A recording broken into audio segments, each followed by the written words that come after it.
This is Gaming Through the Ages, and today we are looking at Shin Megami Tensei for the Super Famicom, which translated into English means True Resurrection of the Goddess. The Megami Tensei series began with two games on the Famicom, which were based on novels by Aya Nishitani known as the Digital Devil Story series. These first two games were developed by Namco instead of Atlus, the developer of the Shin Megami Tensei series from the Super Famicom onward, so they are often considered separate entities from the Shin Megami Tensei series. That being said, they share many similar elements, and the influence of the Digital Devil Story novel series is heavily saturated into all of the games. The Shin Megami Tensei series would go on to birth a plethora of spin-off games and game series across almost every platform imaginable, but I'll save the history of this fascinating series for a future video. Let's instead focus on what many consider the true origin of the Mega 10 games. Shin Megami Tensei was released on the Super Famicom in 1992 and was not localized in other regions for reasons that should become apparent in this review. The name Shin Megami Tensei means True Resurrection of the Goddess, but it's also a Japanese pun. Shin can mean new instead of true if a different kanji is used, and just as many Super Nintendo games had super as a prefix, many of the more Japanese-centric Super Famicom games had Shin as a prefix. That aside, Shin Megami Tensei received a fan translation patch in 2002, and although this was 10 years after the initial release, it's one of the earliest translation patches I'm aware of. The game has also recently been released on iOS with an official translation. Let's begin our look at Shin Megami Tensei by delving into the story. The game takes place in Tokyo in the year 1990X, which makes the time setting pretty irrelevant at this point. Let's try again. The game takes place in the near future. You play as the main hero, who in the opening sequence enters a dreamlike world where he meets characters that will play a major role in upcoming events. You must assign stats and names to these characters, which will be incorporated into the gameplay. Upon waking, the hero has received a message on his computer about devils seeping from Makai into the human realm. The humans must be willing to fight, but the hero has the advantage of the demon summoning program, which allows him to summon demons he has convinced to join him to fight alongside him and his allies. Soon the hero meets the characters from the dream sequence, and after a short time the game begins to feature choices which allow the player to take different narrative paths. Depending on the choices you make, the hero can take the path of three different alignments: law, neutrality, or chaos.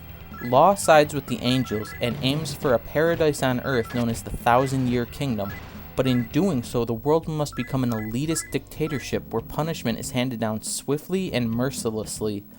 Chaos sides with Lucifer and aims for complete free will, but in doing so the world may be lost to anarchy and destruction. Neutrality aims for a path shaped by humanity's own hands, but is a difficult path to follow and is filled with the most loss.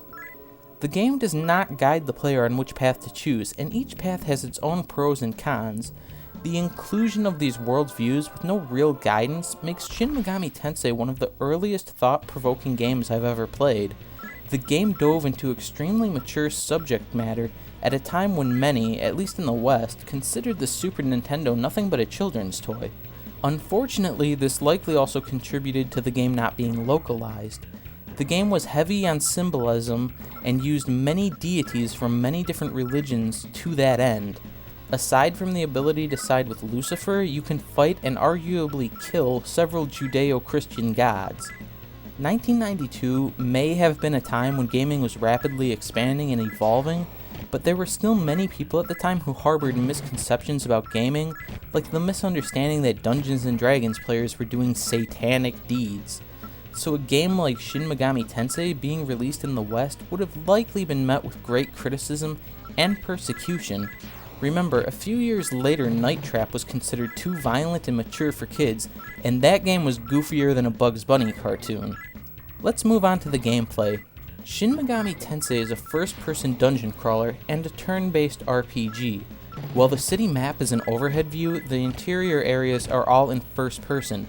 A map can be viewed of the interior locations, updating as they are traversed, but it must be accessed from the menu or a spell must be cast to see it on screen for a predetermined time. The hero and other human characters have several statistics, such as strength, speed, and luck, which can be assigned stats to the player's liking. The characters can equip a variety of armor, swords, guns, and ammunition, with guns being extremely useful as they can hit multiple enemies and certain ammo can inflict status effects. Also, characters other than the main hero have access to magic commands.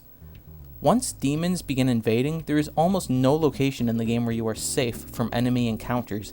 Even shops are dangerous. There are several locations where you can pay for healing, revival, and status removal, but each has an alignment and you must take care as using one will shift your alignment towards theirs. The main safe area is the hero's house, but this location becomes a less viable resting point fairly early in the game. It does, however, feature your computer, which is not only a central plot element, but a place where you can save and sleep. This computer is also where you receive the demon summoning program, which allows you to store demons you encounter after negotiating with them. During battles, you are given the option to talk to or fight enemies. If you choose to talk, you are given various options, such as being friendly, being coercive, trying to persuade, flattering, etc., to try and convince a demon to join you. Often demons will require payment through items, money, or mag, which you need in order to summon and retain the demons. Unfortunately, how demons will react to you is largely random, and your chances of convincing one to join you seems more tied to your luck stat than to your dialogue choices. Again, the character must take care, since convincing demons to join you will shift your alignment slightly towards the demons. This also means some demons may not join you or talk to you because of your alignment. Demons do not level up, but can be fused together to form much stronger demons, but save for a couple of exceptions, the game won't let you fuse demons beyond the hero's level. One of the hallmarks of the Shin Megami Tensei series is that the games are hard, and this game is no exception. Even when properly leveled, a chance encounter with some bad luck can leave your party decimated. Graphically, the game has an overall dark and appropriate tone, but the limitations of the Super Famicom are apparent, as dungeons often look like one another and are relatively bland. Enemies also appear only as one sprite on the screen with an indicator of a mount near the top. This does, however, allow for large and detailed sprites, and the enemy variety is quite enjoyable. Also, it should be noted that some enemy designs also probably hindered an initial Western release, considering that some of the enemies and imagery were scantily clad or in a couple of cases extremely phallic. All that being said, there was a PS1 remake which graphically enhanced the game significantly, but I haven't played it myself. The sound design and music is surprisingly upbeat considering the game thematically, but enjoyable nonetheless. The battle music certainly shifts the mood appropriately, however the main theme does get tiresome considering the game's length. Overall, Shin Megami Tensei isn't for everyone, but it certainly has its merits. If you consider yourself a hardcore RPG fan, or a fan of first-person dungeon crawlers, which seem to be making a small comeback, then you'll likely think it was worth checking out. Just know that the difficulty can be off-putting at times, and things like getting to a save point can be annoying, as suddenly you might get into a random encounter every step, and save points are often not right next to a place where you can heal. Shin Megami Tensei is an important piece of gaming history, and its legacy continues to be felt today.